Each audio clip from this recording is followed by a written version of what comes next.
Good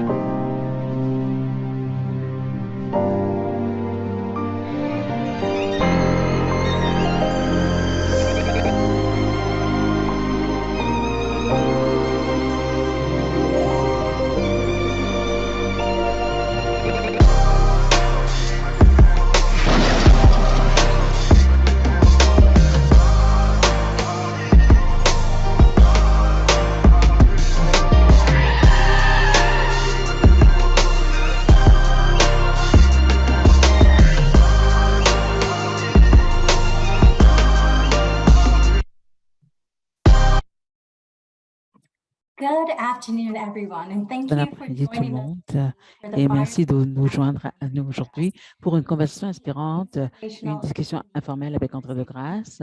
Et elle sera à la fois inspirante et unique. Je m'appelle Elisa Morage et je suis une consultante principale au sein de l'équipe transformation des ressources humaines de Human Capital Consulting.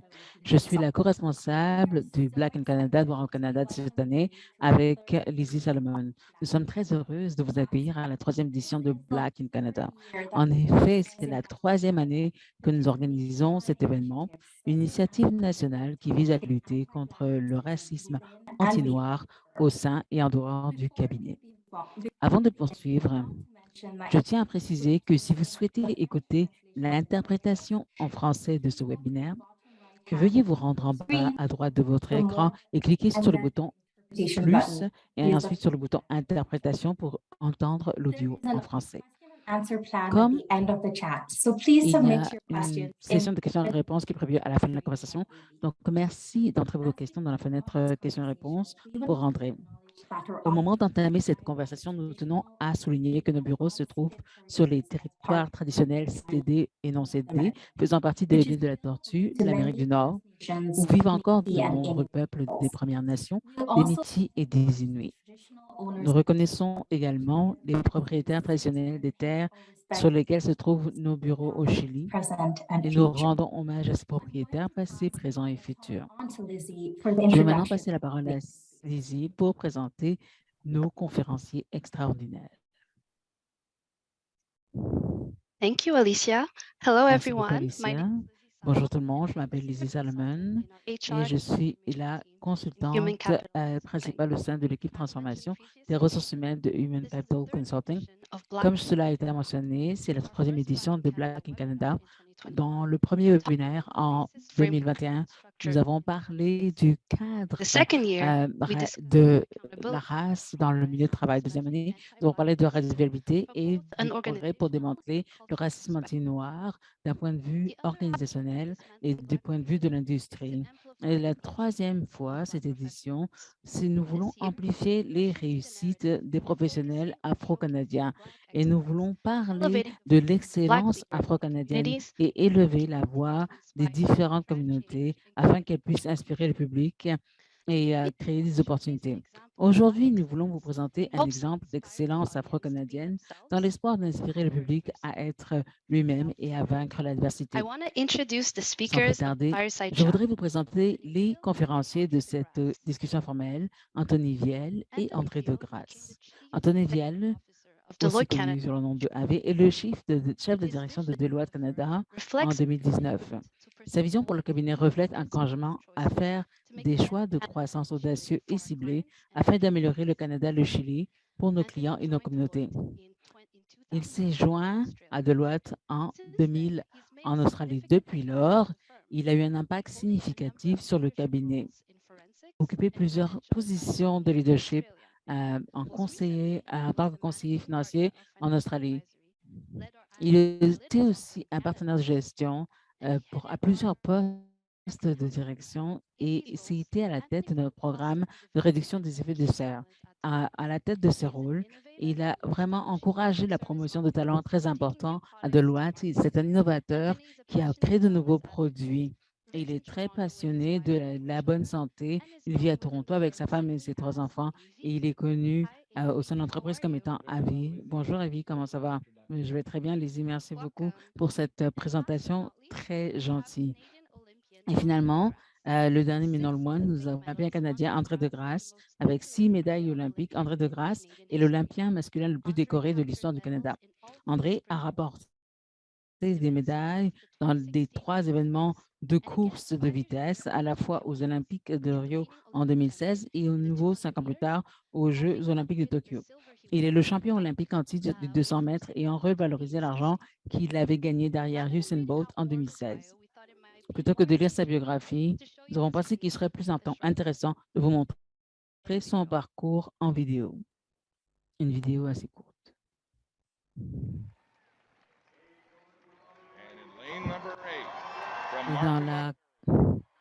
Et dans la ligne numéro 8 de Marca Ontario, le champion et le préféré de tous les fans ici, André de Grasse.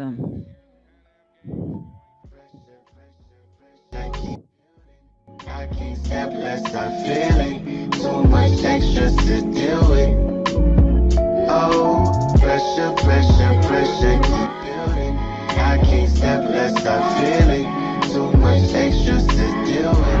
There's a little bit of pressure now. You know, I'm not C'est sûr qu'il y a un peu anymore. de pression maintenant parce que maintenant que je ne suis pas c'est le petit garçon qui arrive participer aux Jeux olympiques et j'ai réussi à établir mon nom dans les Jeux olympiques de 2016 et maintenant je veux aller un peu plus loin parce que maintenant j'ai une médaille de bronze, une médaille d'argent et je veux obtenir la médaille d'or et c'est ce que j'aimerais obtenir aux Jeux olympiques de 2020.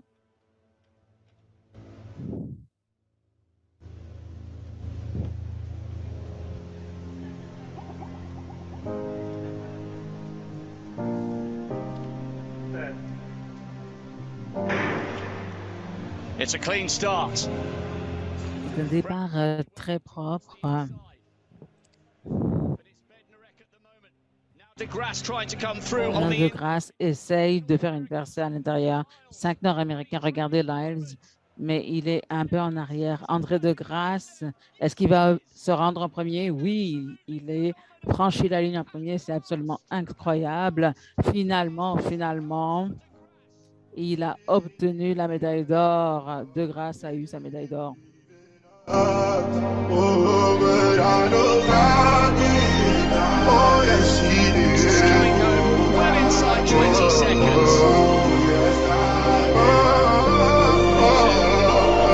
Des secondes extraordinaires.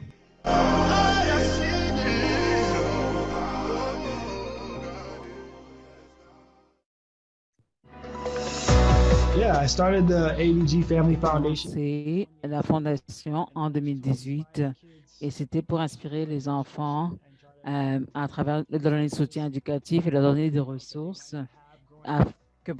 auxquelles peut-être ils n'ont pas accès là où ils grandissent. Moi, quand je grandissais, quand je me suis inscrit en athlétisme, une des choses qui m'a marqué, c'est que j'ai participé à mon premier championnat panaméricain et il a fallu que je trouve du financement et des commanditaires pour pouvoir me rendre au jeu. Et c'est une des choses que j'aimerais offrir à ces jeunes qui sont en train de grandir en athlétisme et dans d'autres pratiques sportives. Et ce sont des choses sur lesquelles je me concentre et aussi je veux leur donner les ressources nécessaires pour qu'ils puissent avoir accès à une meilleure éducation. Je pense que le travail que nous avons accompli était incroyable. J'ai une excellente équipe. Et donc, et je vais m'assurer à faire cela pour être une meilleure personne.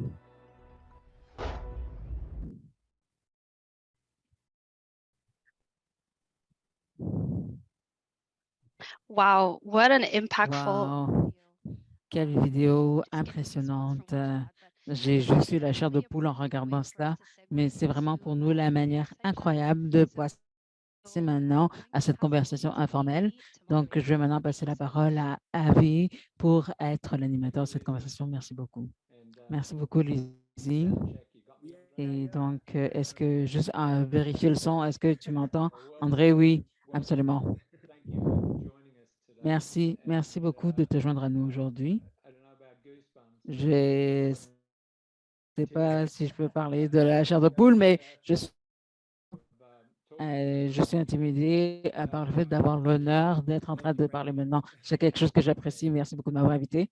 Donc, André, est-ce que tu pourrais donc me dire, est-ce que tu avais jamais imaginé quand tu étais plus jeune Est-ce que tu avais imaginé que tu arriverais à accomplir ce que tu as réussi à accomplir en 2023? Est-ce que des fois, tu te penses pour t'assurer que c'est vrai? Ah oui, définitivement. Je veux dire, c'est incroyable de croire que l'athlétisme, c'était même pas un sport auquel je pensais quand j'étais à l'école secondaire. Moi, je voulais être un joueur de basketball de la NBA. Je regardais les Raptors de Toronto, Vince Carter est un de mes joueurs préférés. Donc, l'athlétisme n'est jamais quelque chose auquel j'ai pensé. Mais bien sûr, donc tous les jours, je me passe un petit peu peur en me disant, oh, j'arrive pas à croire que c'est vrai. J'ai participé à 2 Jeux olympiques, j'ai pu accomplir tellement de choses. Et pour moi, c'est important de parler des origines de cela. Donc, pour les gens qui ne connaissent pas mon historique, tout ça, c'est arrivé par hasard. J'étais à ma dernière année d'école secondaire. J'étais sur le bus, je retournais à la maison et je venais en fait d'un stage d'une coopérative. Et donc, si vous ne savez pas ce que c'est, ce sont des stages qu'on fait au secondaire et on obtient des crédits quand on travaille dans une entreprise.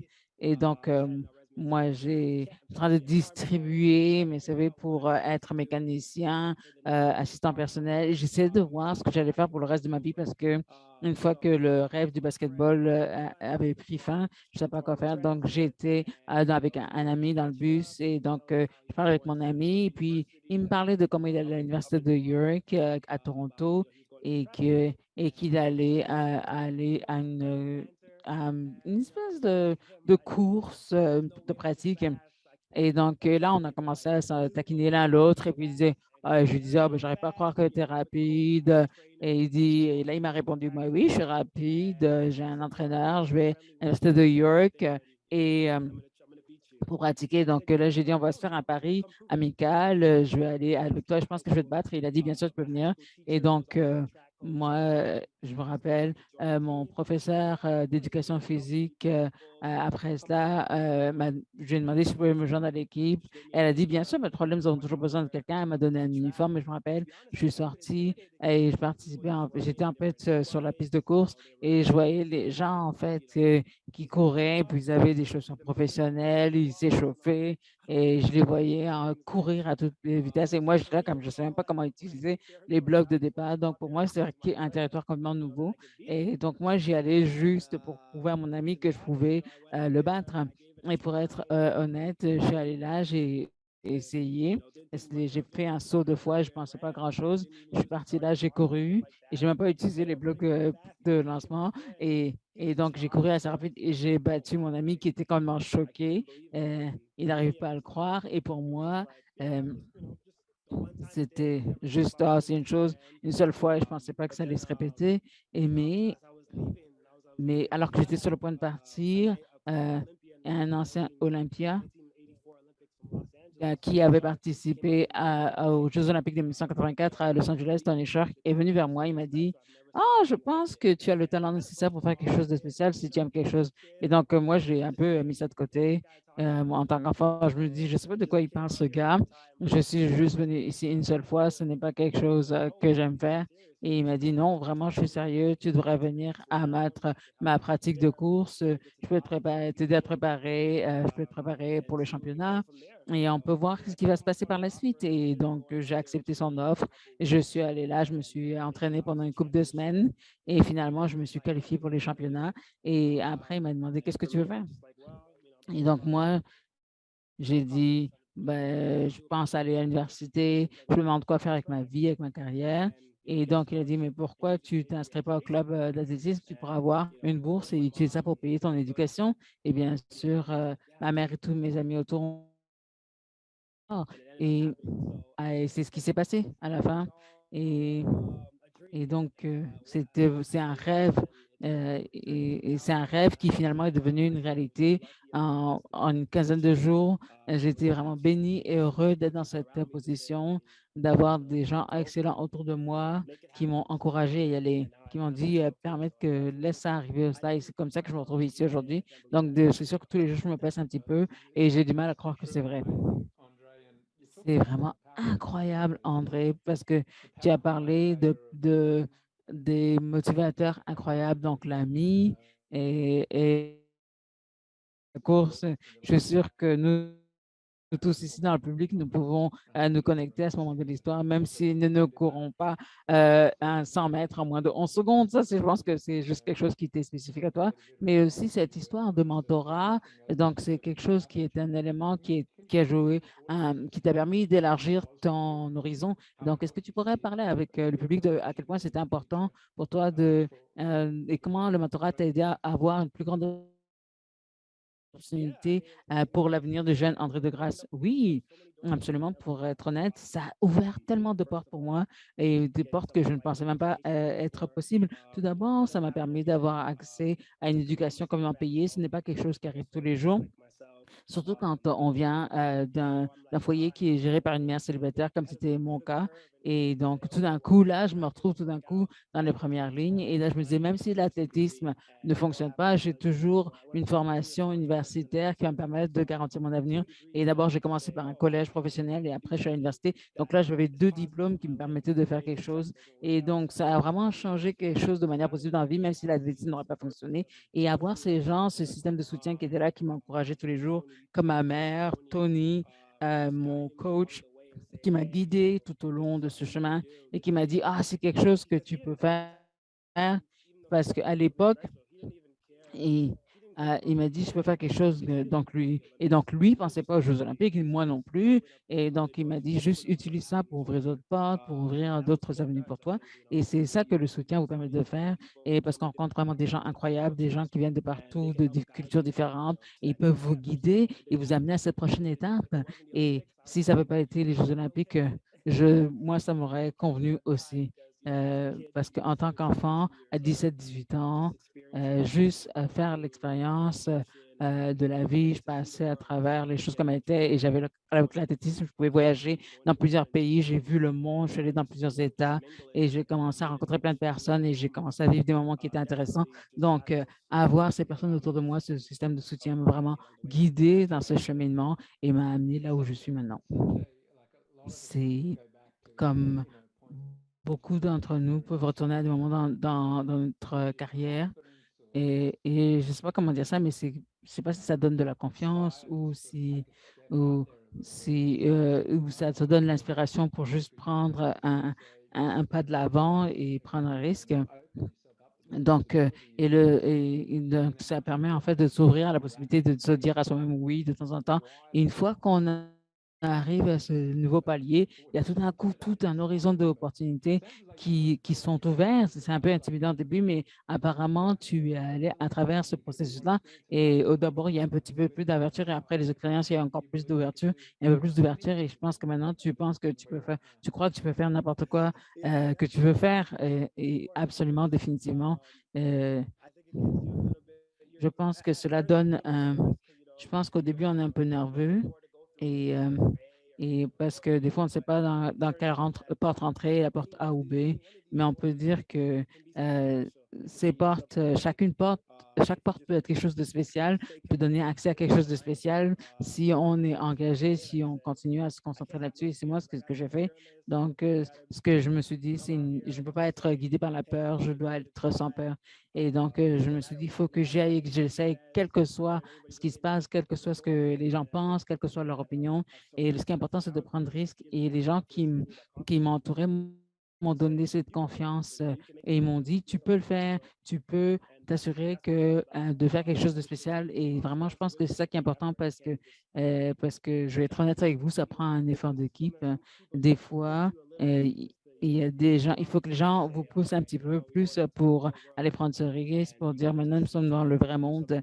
Et donc, c'est là qu'on va essayer de faire quelque chose avec notre propre vie. Et c'est sûr que ça se fait par petites étapes. Ce sont des petites étapes qui s'accumulent, mais bien sûr, il faut faire de son mieux pour s'assurer que les rêves deviennent une réalité. Donc, ça à la fois en vouloir beaucoup, mais rester humble.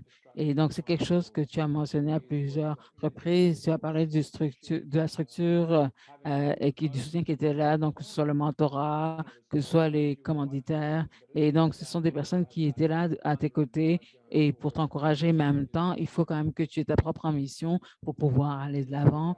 Et et de ce point de vue, est-ce que tu as mentionné, tu as parlé de ta mère, donc elle a dû faire beaucoup de sacrifices pour que tu puisses te rendre. Est-ce que tu veux en parler un peu plus tard ou maintenant? My support system is amazing. I feel like I'm so blessed to have these people in my life. Like you said, like he mentioned, Donc, my de mon mom. côté, j'ai l'impression que je suis vraiment béni d'avoir eu ces personnes dans ma vie. J'ai eu ma mère qui a fait beaucoup de sacrifices pour que je puisse être là où je suis en ce moment. Et même juste toutes les choses qu'elle a fait pour moi, les finances, juste la possibilité de pratiquer ce sport.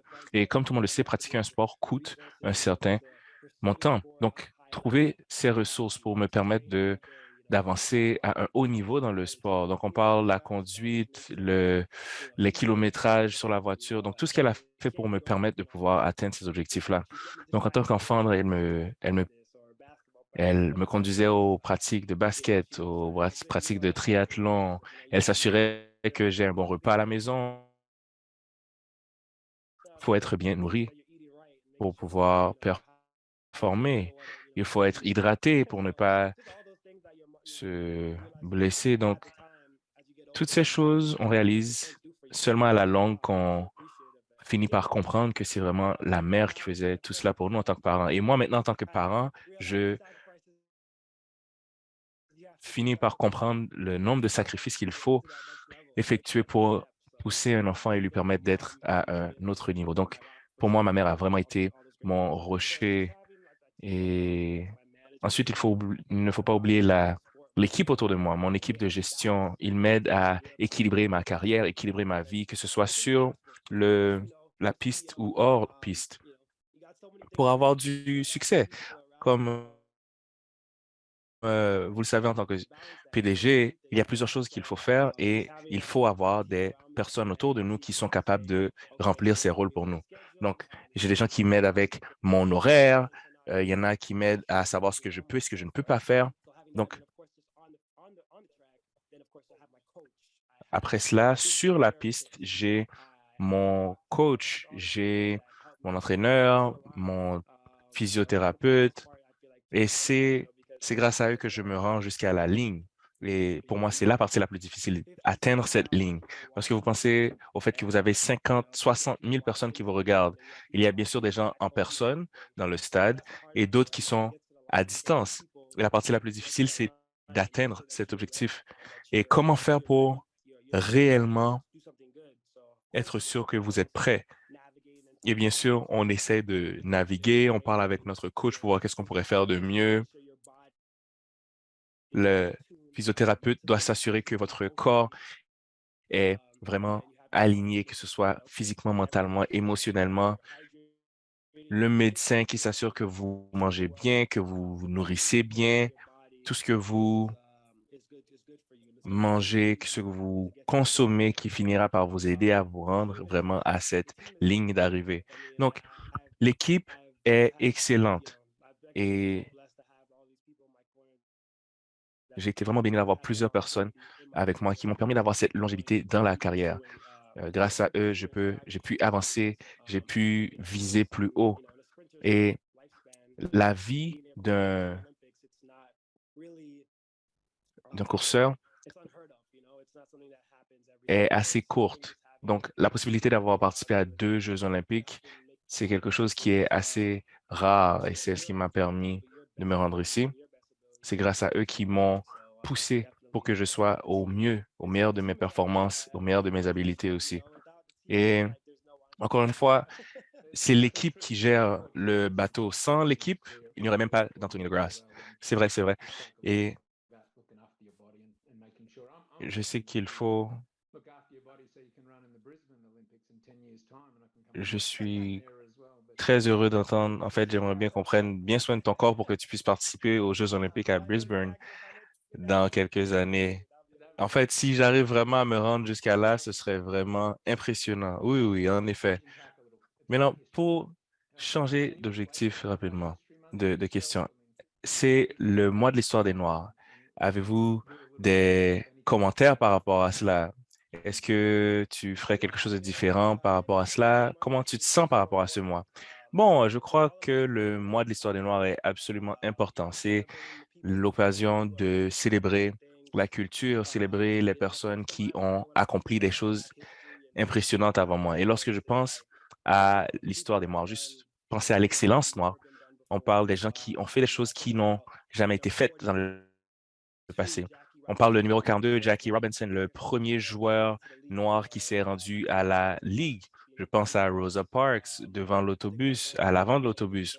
Barack Obama, le premier président noir. Donc, toutes ces réalisations, disons même Serena et Venus, qui ont changé le jeu, le sport du tennis. Donc, je pense vraiment à toutes ces personnes légendaires qui ont performé avant moi et qui ont réussi à faire des choses, ont pavé le chemin pour moi, pour les gens comme moi, pour d'autres athlètes noirs, des musiciens en général. Donc, ils ont fait énormément de choses pour la culture. Ils ont contribué à la conquête de certaines choses qui n'avaient jamais été faites dans le passé. Donc, pour moi, c'est ce que je vois dans ce mois, c'est que nous pouvons continuer de faire, de développer ce terrain. Et j'essaie d'être un bon modèle. J'essaie d'élever ma communauté autant que possible. Et je crois que c'est la bonne manière d'approcher. Et à chaque fois que je pense au mois de l'histoire des Noirs, c'est à ça que je pense. Briser les barrières, arrêter, c'est sortir des sentiers battus et accomplir des choses qu'on n'avait jamais pensé qui étaient possibles. Merci. C'est tellement important de pouvoir bâtir sur les épaules ou se tenir sur les épaules de géants.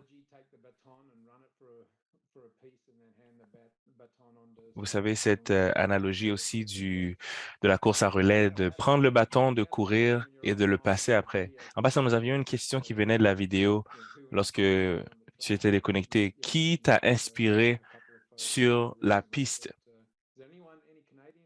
Est-ce qu'il y a des Olympiens canadiens qui vous ont inspiré quand vous étiez jeune?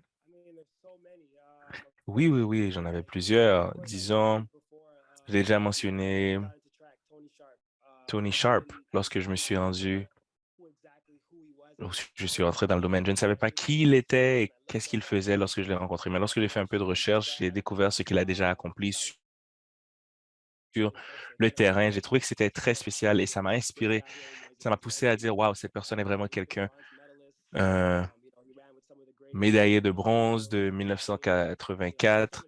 Donc, il y a tellement de gens, on parle de Donovan Bailey qui m'inspire constamment, en fait, Bruni Ray. Donc, plusieurs personnes du domaine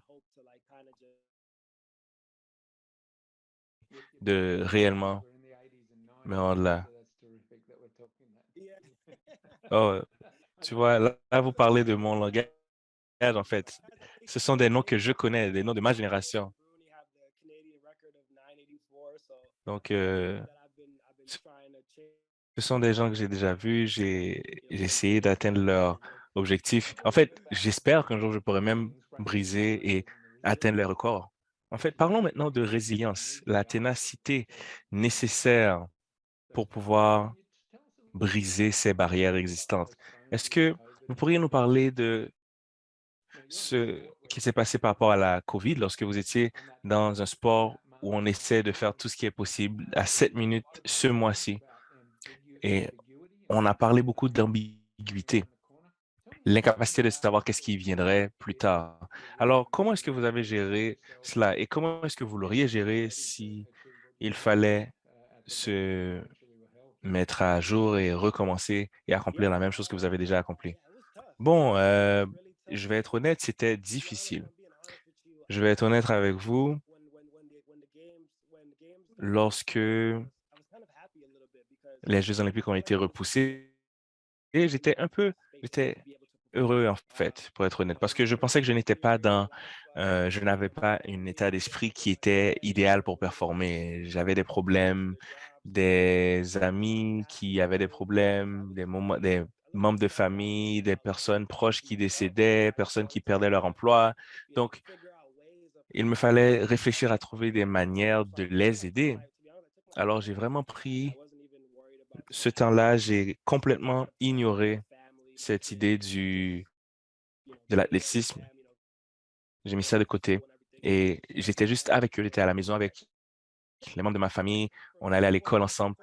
Donc, pendant 3, 4 mois, et bien sûr, ils m'ont épuisé, mais c'était intéressant. Et j'ai passé mon temps avec eux à essayer de trouver des moyens de réellement faire la différence. Et l'une des choses durant cette période, je me rappelle lorsque je lisais un livre à ma fille, et je me suis dit, ah, peut-être que je devrais écrire un livre pour enfants. Et c'est ce que j'ai fait. Donc, j'ai contacté mon équipe, je leur ai partagé cette idée d'écrire un livre, d'encourager les enfants. Et je me rappelle à un certain point, il y avait un enfant de 15 ans qui s'appelait Jesse qui m'a contacté pour dire qu'il passait à travers une période difficile. L'école était fermée, les sports étaient annulés. Donc, on a eu une bonne idée pour dire que on créait le défi de constance. Et chaque semaine, il fallait courir 100 mètres et chaque semaine, il fallait essayer de battre son record de la semaine précédente. Et en créant ce mouvement, c'était une façon de travailler avec des mouvements caricatifs. Donc, ça a été très bien. On a créé ce défi.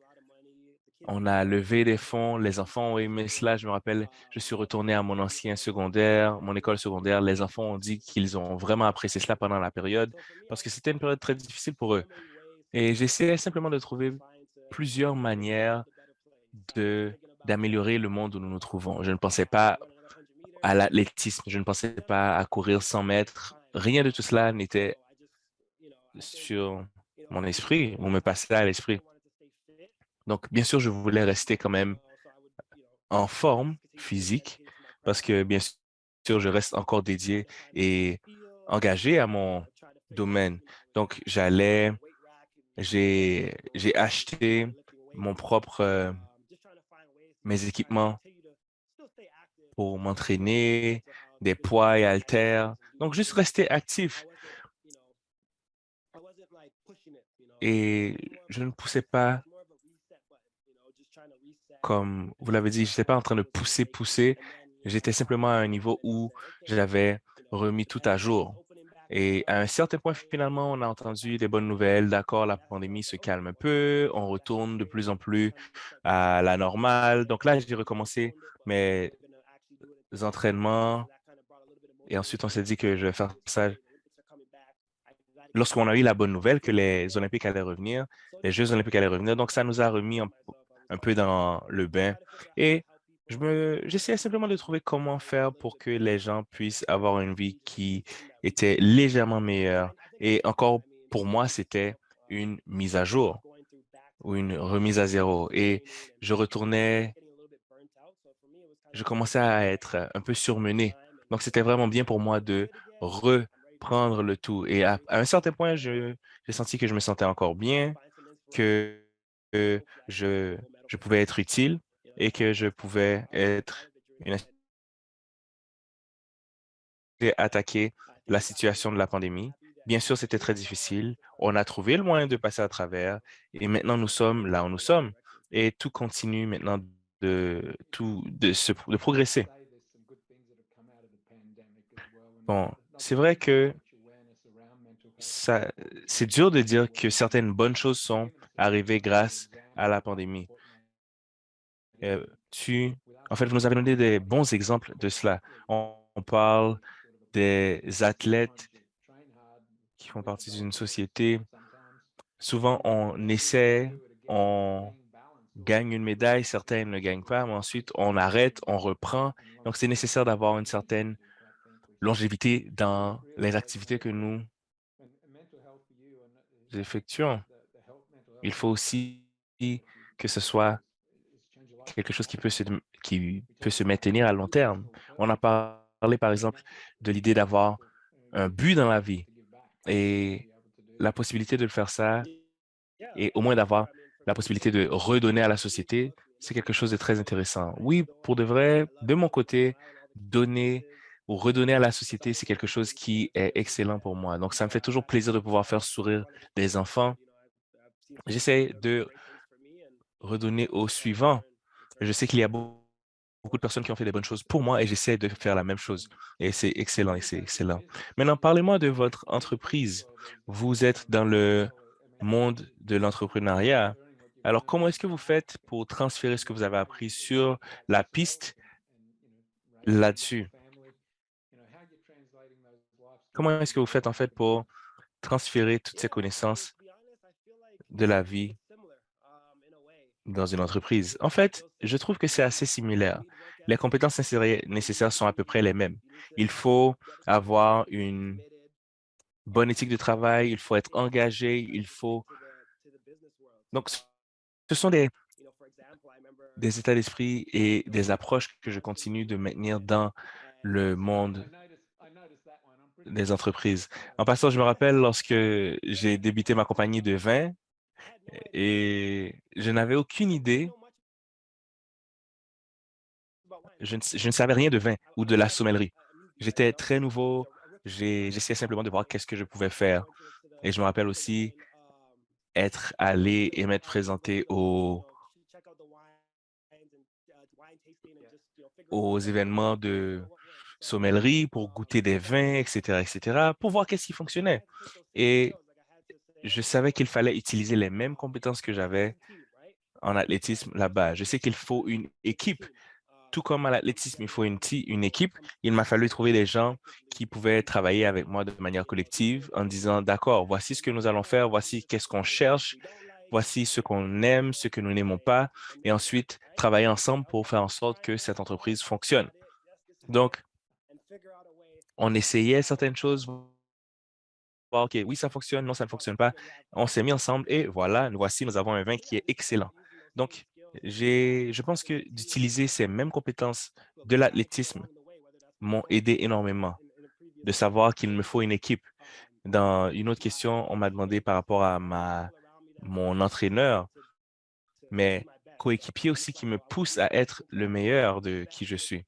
Donc, j'essaie d'être le meilleur athlète, mais je veux aussi être le meilleur sommelier. Donc, bien sûr, c'est quelque chose qui demande beaucoup de patience. Et la patience, c'est quelque chose que j'ai appris à mettre en œuvre en athlétisme. Parce qu'il faut se rappeler qu'on ne va jamais gagner à chaque fois. Et je crois que c'est à peu près la même chose. Il faut avoir des objectifs simples pour pouvoir atteindre les plus grands objectifs. Donc, je pense que c'est à peu près la même chose. Je pense que ce sont la même formule.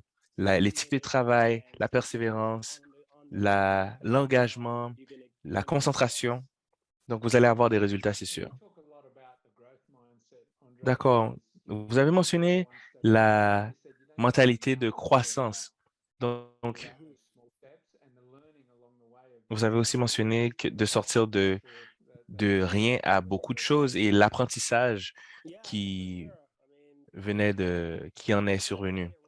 Qu'est-ce que vous pouvez dire par rapport à cela? En fait,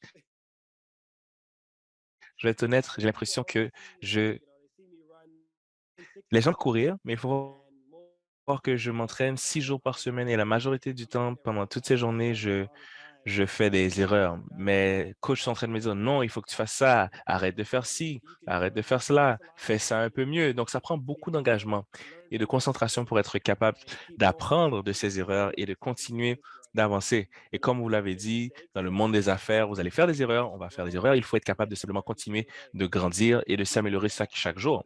Et si jamais vous êtes capable de faire cela, le, vous n'avez pas de limite. Oui, en effet, ce sera possible. Et souvent, je dis aux gens qu'ils ne visent pas assez haut.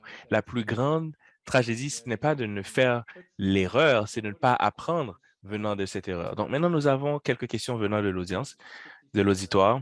On va essayer de les faire en 1 minute par question. Il y a une vidéo qu'on a jouée un peu plus tôt que vous avez sûrement manqué un peu plus tôt à cause du problème de connexion.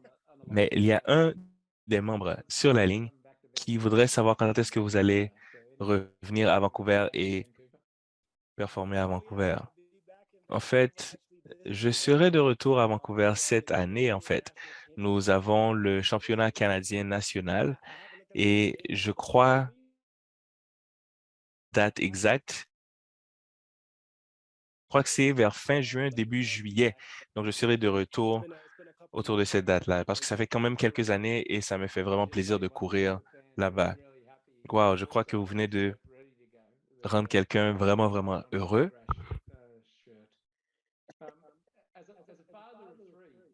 Et en tant que père de 3 enfants, quel héritage voulez-vous laisser à vos enfants? Qu'est-ce que vous leur dites par rapport à ce qu'ils devraient viser dans leur vie, dans les choix qu'ils vont faire? Wow, c'est une excellente question.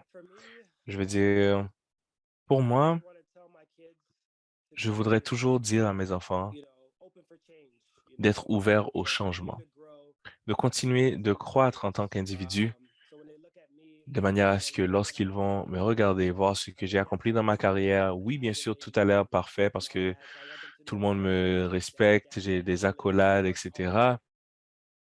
On sait que j'ai travaillé fort, j'ai été déterminé, j'ai persévéré. Donc, j'aimerais qu'ils sachent qu'ils vont passer à travers les mêmes efforts.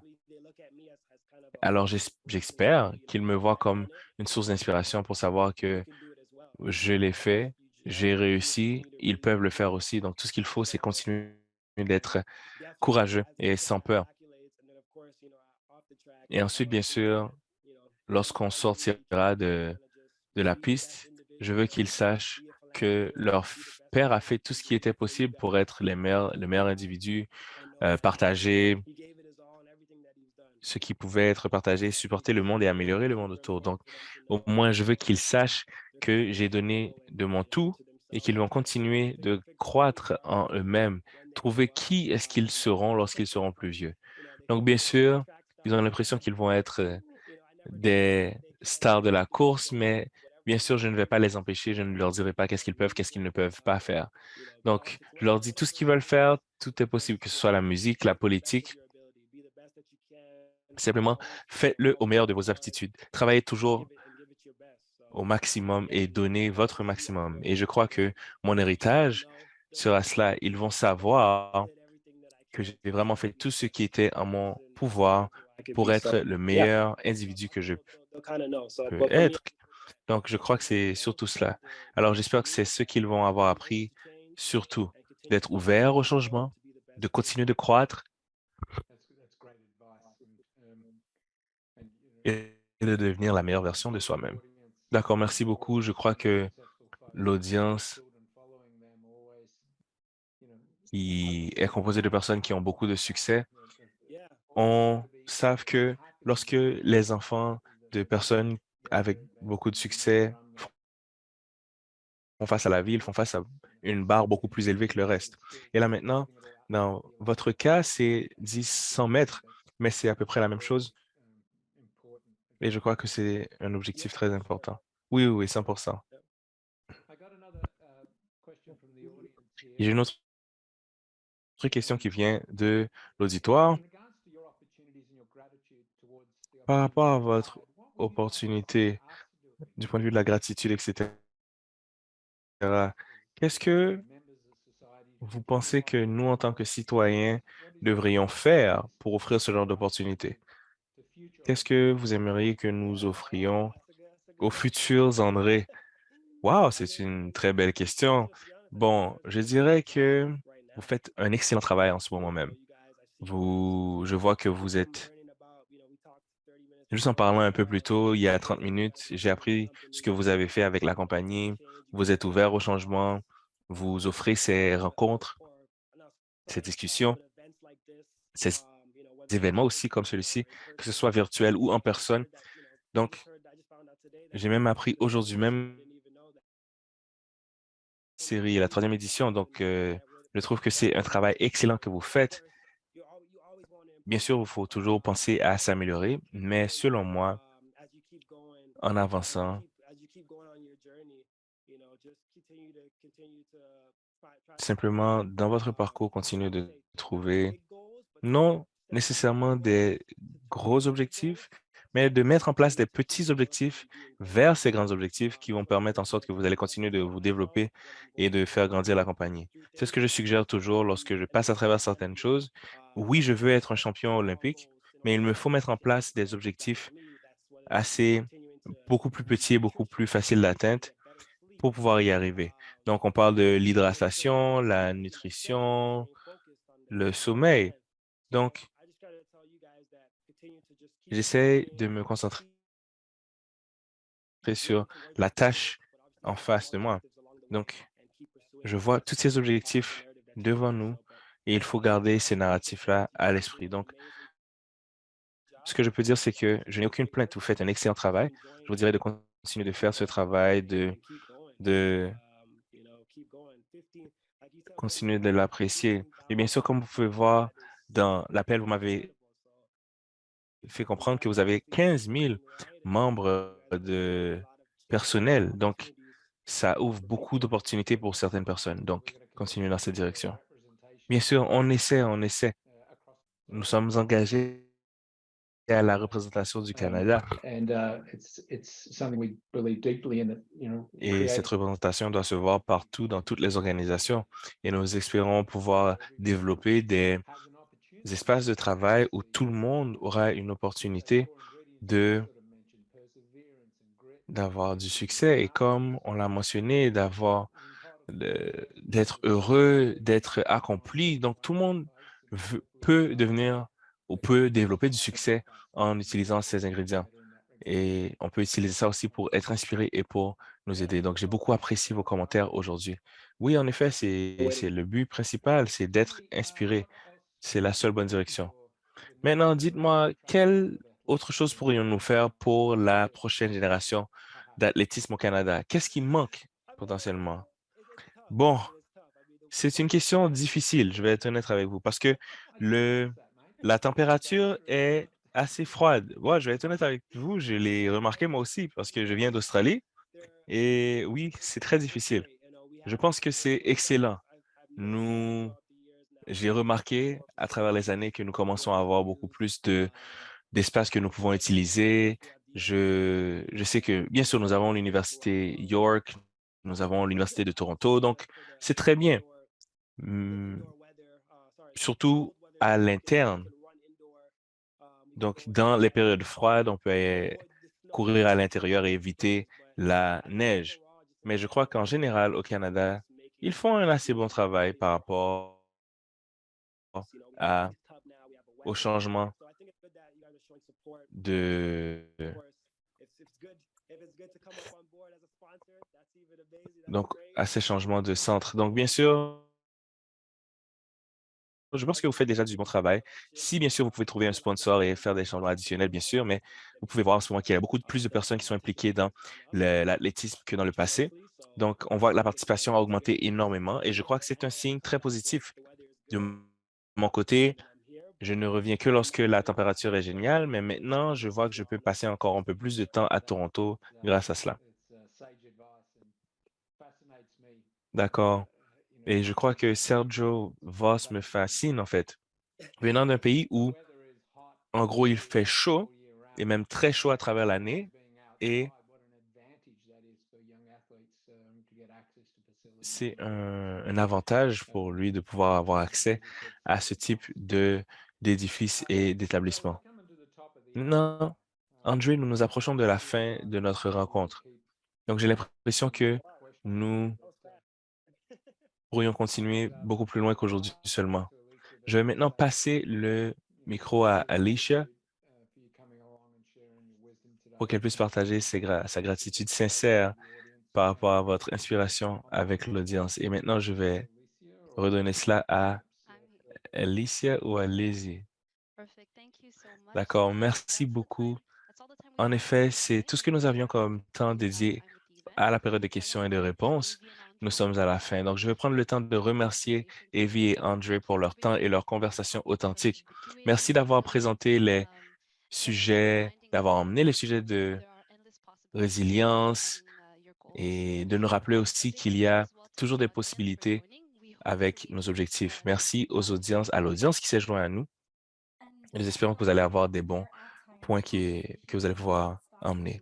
Et bien que nous soyons à l'heure, la conversation ne s'arrête pas aujourd'hui. Nous avons un autre événement qui aura lieu le 28 février. Donc, ce sera un autre panel sur le même thème, donc par rapport à l'excellence noire. où on aura un débat avec des chefs d'entreprise de haut niveau pour sensibiliser aux meilleures pratiques et aux étapes clés par rapport à l'environnement de travail. Donc, continuez de rester à jour par rapport à cela et nous avons hâte de vous revoir. Passez une excellente fin de journée.